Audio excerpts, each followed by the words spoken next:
Hello and welcome back to Voices of the Internet. Today, we are going to be talking about the subject of the day or the week or whatever. And that is the hantavirus that has now forced its way into additional territories outside of the boat that it was once kept on not too long ago, just a few days ago. Um, so we're gonna get into that because I have my thoughts on it, on the situation, and oh, sorry, just have to turn on my charger really quick.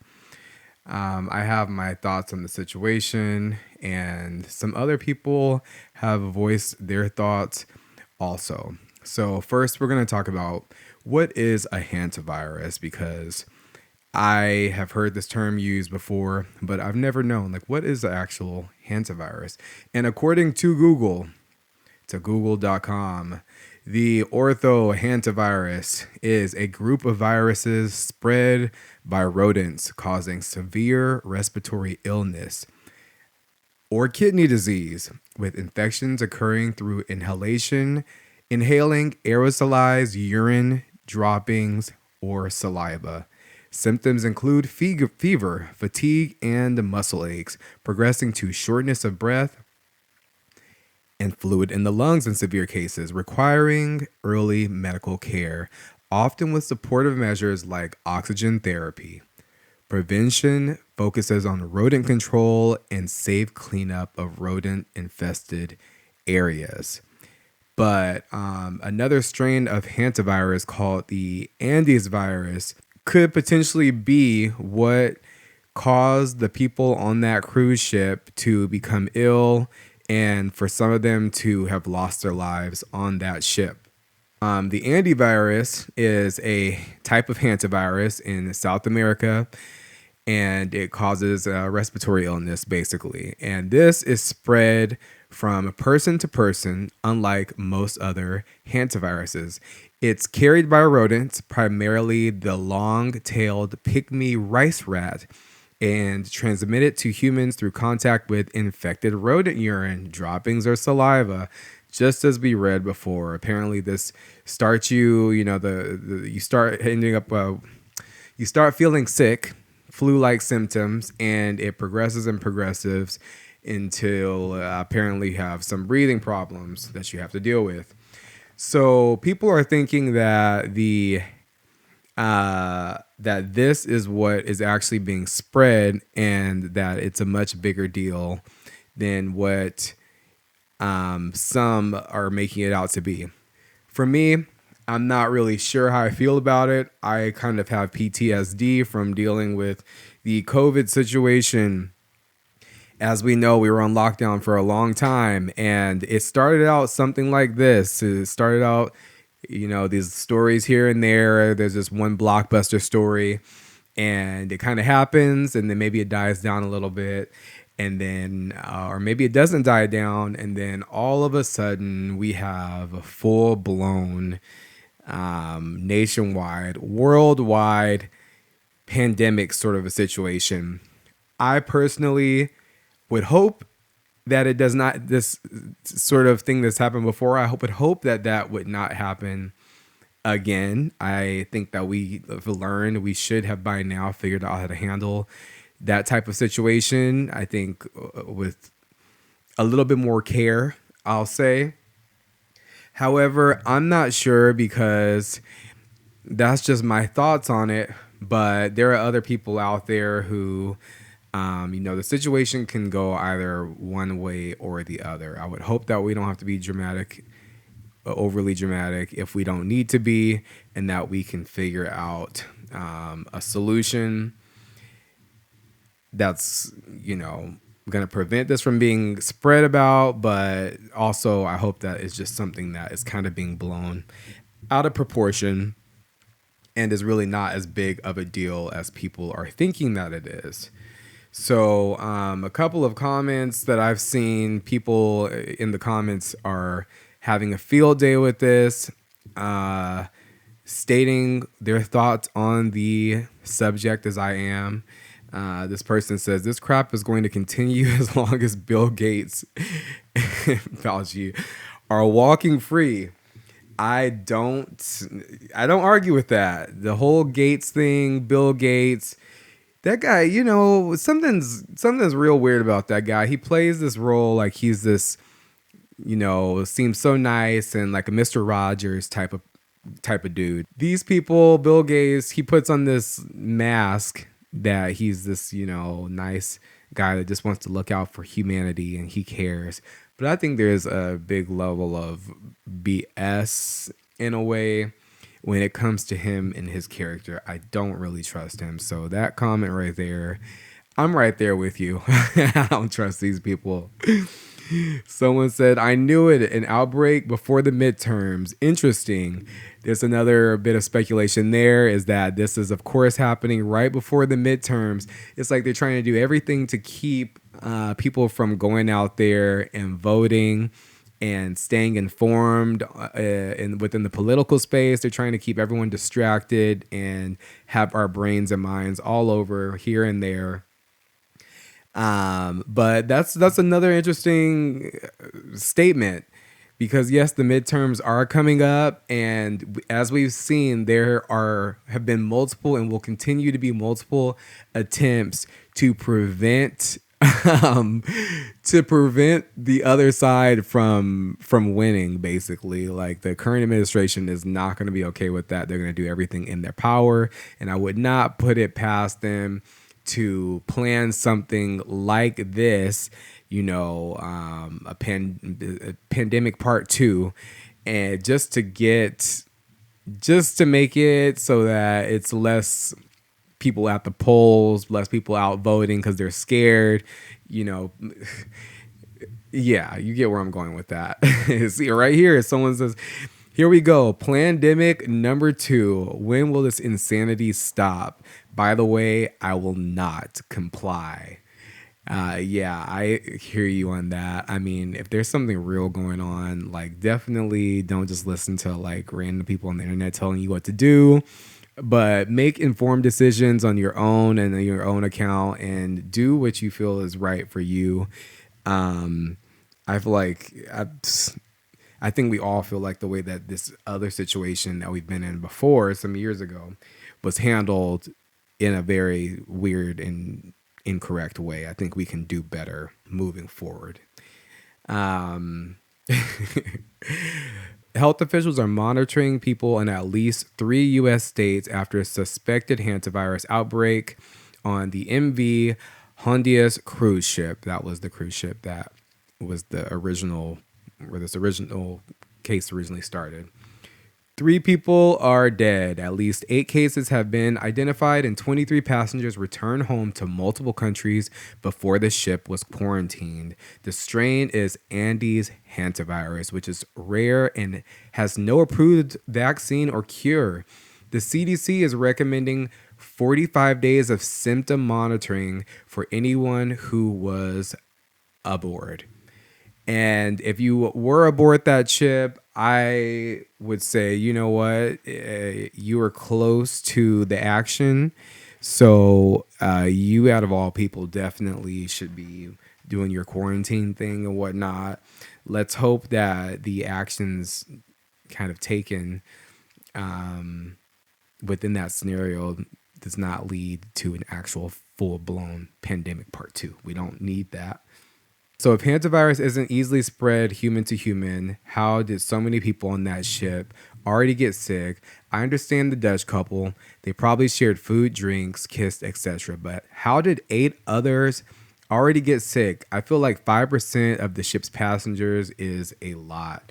And yeah, like I mentioned earlier, who knows what this thing really is? Who knows as if it's even what they're even telling us, whether it's hantavirus, Andes, maybe it's something else and they just haven't even figured it out yet. That's another kind of, or maybe they're just BSing, like I said, also, blowing this story up, and it really is a big nothing.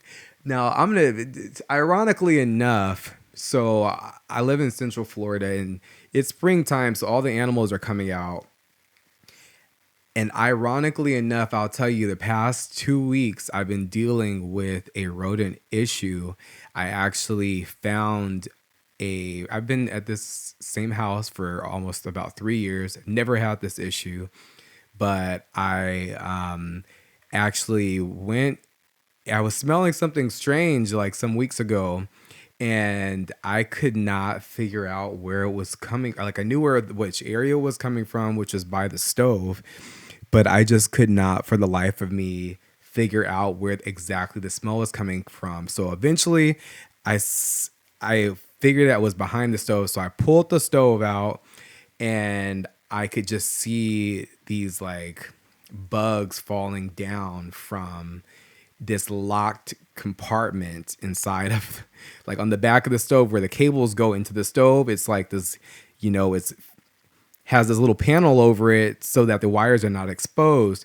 So immediately I said, oh my gosh, I already knew what I was going to find. I could smell that something was inside of there. So I got some screws, unscrewed the thing, and I had this, the stove in the middle of my kitchen, and I unscrewed it, and I was so shocked and disgusted when I saw this dead rat, mouse, whatever, fall out, and just maggots, bugs, like infested. It was just so disgusting. And this thing was in the middle of my kitchen. When I tell you, I had to like not only pick up all the rat and clean up all those bugs, but I was just, I don't even want to think about it right now. I was talking about it. It's just grossing me out. I'm getting goosebumps actually. But I cleaned that up, and I was like, man, this is the first time that ever, like, how did this even get in here? I was just perplexed. But I thought, the thing, it died because it electrocuted itself. It tried to eat through the wires, and somehow it got into that little panel on the back. No idea, but it got in there, tried to chew the wires. It was electrocuted. I didn't even have to do anything. It killed itself. So I cleaned that up, put the stove back, like literally bleached everything. I just was like cleaned everything to a T. I had no one else that I can rely on to do that. I live by myself, so I had to do it. So I put the stove back, and I thought, okay, like I think I should be good.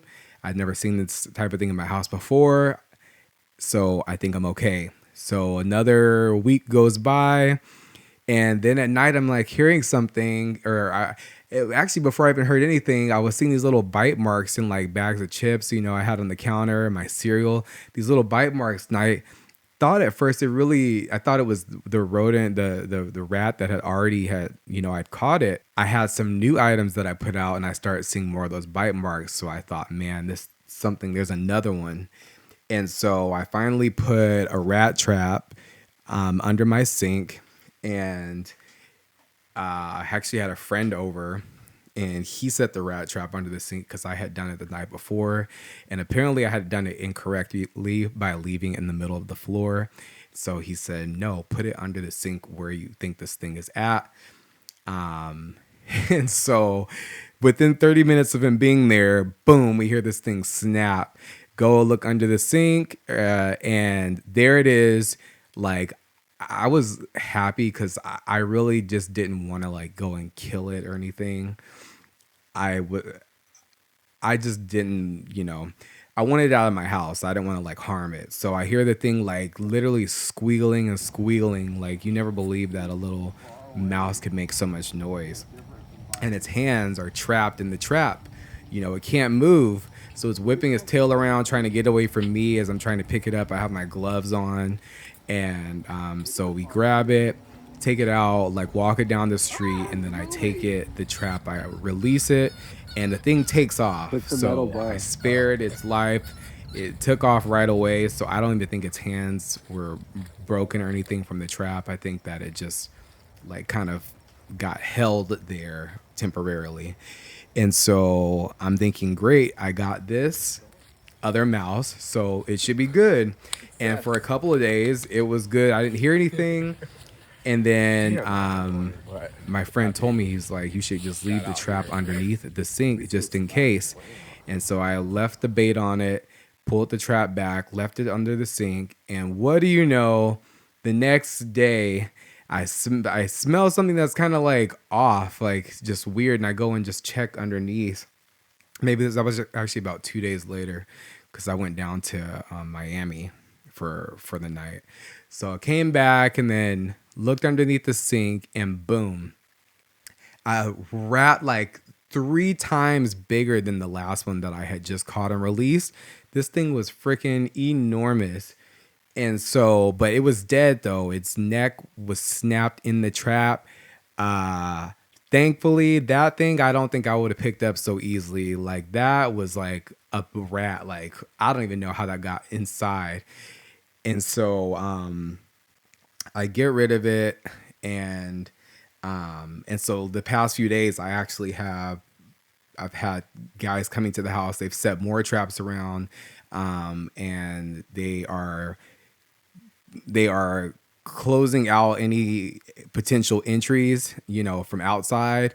They're gating those and checking around the house. So I'm getting that situation taken care of. I have not been able to even think properly or sleep properly in the past few weeks because having mice, rats just wildly running around in the house when I'm sleeping, I am not okay with that. I've never dealt with that in my entire life. But you know what? That is Florida for you. That's Florida for you. Like we're in the wild. I have a bunch of trees by my house. A lot of greenery, and I've seen mice outside, just little mice running around, and I've never thought anything about it because it's their environment. But to have them inside, oh no, no, no, no, no, no, no, no, no, that's not happening on my watch. And so then, this is just happening. I actually had I had the mouse trap people here literally today for the second day, doing their job and hopefully preventing any more animals from getting inside. But then simultaneously, here's a story about the hantavirus, and I've been cleaning up and and making sure all this stuff. I found the pathway that they were taking through underneath the kitchen sink, and I closed those off. So I've been dealing with this stuff, and then here we go, this story about this hantavirus thing, and I'm just like, oh gosh. But luckily, I feel like I've been dealing with this for a little bit, so I think that I'm gonna be okay. I don't feel any sort of illness. I feel good. I don't feel like I'm becoming ill. So hopefully it stays that way. Um, I don't need to be dealing with anything like that. But a lot of people think that we are going to be in another lockdown soon. And simultaneously, it's ironic enough that gas is also becoming like historically high. I think since I've lived in Florida, it was hitting 462 today. I've seen that in California when I lived in LA. That was it's been like that. But Florida gas was 6 weeks ago, literally like $2.40. It just makes no sense. So we have a potential pandemic, and we also have gas prices rising. It's like they just want people to stay home again. I don't know why, but even this other guy, he says, man, we're about to be in another lockdown. 5 people in Texas already with the virus. Bodies infected being sent home on commercial flights. They let the damn ship dock. We are effed again. I just don't really know what to say a lot of the times because as the world seems to get crazier and crazier, I'm not really sure I think it's a combination of things. I think it's part nature, part forced humanity onto situations, and also part potentially absolutely nothing. So I guess time will tell. A lot of people are thinking that this summer coming up, this period of time, this year, 2026, I didn't capture the comment, but I saw a guy say that the summer of 2026 is going to be the last normal summer that we're ever going to get. And I thought to myself, I honestly, I'm like, normal summer from the way things have been, I don't foresee a normal 2026 summer if you are paying too close attention to the news. Now, if you go, which I think everyone should get to a point of doing this, at least for some periods throughout your week, just don't pay attention to nothing. Stay off of YouTube, stay off of like Yahoo and Google News. Stay off of social media, get your brain away because like I said in some other videos, you want to be informed, you want to know what's going on, but you don't want to overburden yourself with thinking too much about this, that, and all these variables because it's not healthy. We're already going through a lot. Prices for food are high, prices for gas is high, prices to rent and to live and to do anything and to go anywhere and to be anyone is higher than it's ever been. So why not just zone out for a moment and just let all this other BS go.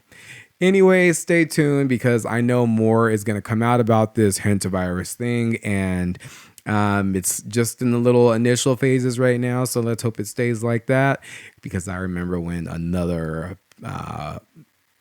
thing that we all dealt with in 2020 was in its initial stages, and then somehow it became what it is today. And I don't want to go through that again. And I know you don't either. So let's just hopefully not go through that again. All right, I'm done yapping away. So until next time, this is Voices of the Internet. You have a good night, morning, or whatever, afternoon, whatever time it may be when you're watching this. Have a good one. Keep your head up. Goodbye.